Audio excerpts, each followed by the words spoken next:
आम्ही मालवणी माणसां इल्ल्या पावण्याचो आदर सत्कार करून ना तेका घावणे घालूनच पाठवतो। खावचो वार असलो की वडे सागोती, नाहीतर घावणे हे हमखास असत। आज मी करतोय रस घावणे। 7 तास तांदूळ भिजत ठेवलं, रेशनचे असत ते जाडे तांदूळ।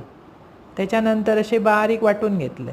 2 वाटयो तांदूळ, 4 वाटयो पाणी आणि चवीपुरता मीठ व्यवस्थित ढवळून भिड्याक लावले। ब्रशान तेल, ब्रशान का लावलं नाही तर कांद्यान लावतो।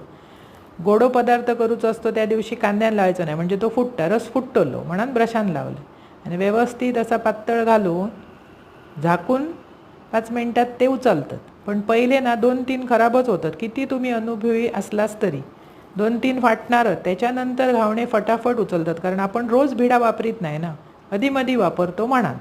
तसे तुमचे होतले, काही एक भियाची गरज नाही।